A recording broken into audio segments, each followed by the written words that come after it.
एक पर्सन को अगर हेपेटाइटिस है तो शुरुआत में कुछ नहीं पता चलेगा कि उसको ये बीमारी है, लेकिन उसका धीरे धीरे लीवर फेलियर की तरफ जाता चला जाएगा और उसकी एकदम से डेथ हो जाएगी।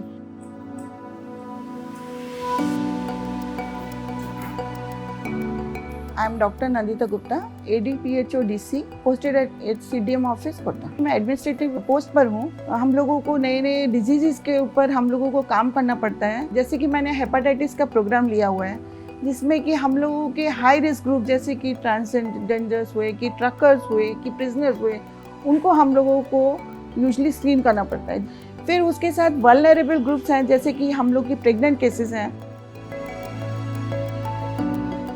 हम लोगों ने CIP प्रोग्राम में अपना गोल खुद सेट किया है। मेरा गोल था हेपेटाइटिस B के लिए 4800 पर्सन्स को स्क्रीन किया जाए ये 3 महीने में, in the month of October, November and December. पहले हम लोग 1100 लोगों को ही स्क्रीन कर पा रहे थे, कैंप्स कर रहे थे, लेकिन हम लोग देख रहे थे कैंप से हमारे ज़्यादा नंबर्स नहीं आ रहे हैं। ये जो CIP प्रोग्राम है, मैंने जब उसको ज्वाइन किया मेरे को लगा कि मैं इससे ज़्यादा नहीं कर पाऊँगी, लेकिन CIP प्रोग्राम के बाद हम लोगों ने ANC केसेस को शुरुआत से ही टारगेट करना शुरू कर दिया। जेलों में भी जाना पड़ा वहाँ पे स्क्रीन करने के लिए। फिर ऐसा है कि हम लोग को ट्रकर्स को, जहाँ पे ज़्यादा ट्रक रहते हैं वहाँ पर जाके ट्रक एसोसिएशन के साथ कांटेक्ट करना पड़ा, जिसके लिए हमें बहुत मुश्किल हुई, क्योंकि ट्रकर्स भी यूजुअली राजी नहीं होते हैं अपने टेस्ट करवाने के लिए।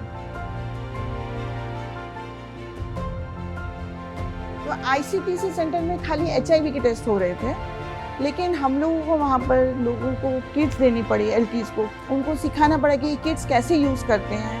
फिर कन्विंस करना पड़ा, वी टोल्ड देम दैट आपको करना पड़ेगा। इसके लिए उन्होंने कहा कि हमें आप ऑर्डर दीजिए, ऑफिशियल ऑर्डर दीजिए, नहीं तो हम लोग नहीं करेंगे। तो उसके लिए भी हमारे जो senior sir DPHO sir he helped us in it. उन्होंने ऑर्डर दिया, CDMO सर ने भी ऑर्डर दिया और शुरू हुआ। सबसे बड़ी, मैंने कभी नहीं सोचा था कि मैं इतने कम टाइम में मेरा गोल हो जाएगा, लेकिन हो गया। जो टाइम हम लोग को 6 महीने लगता था वो हम 3 महीने में अब कर पा रहे हैं।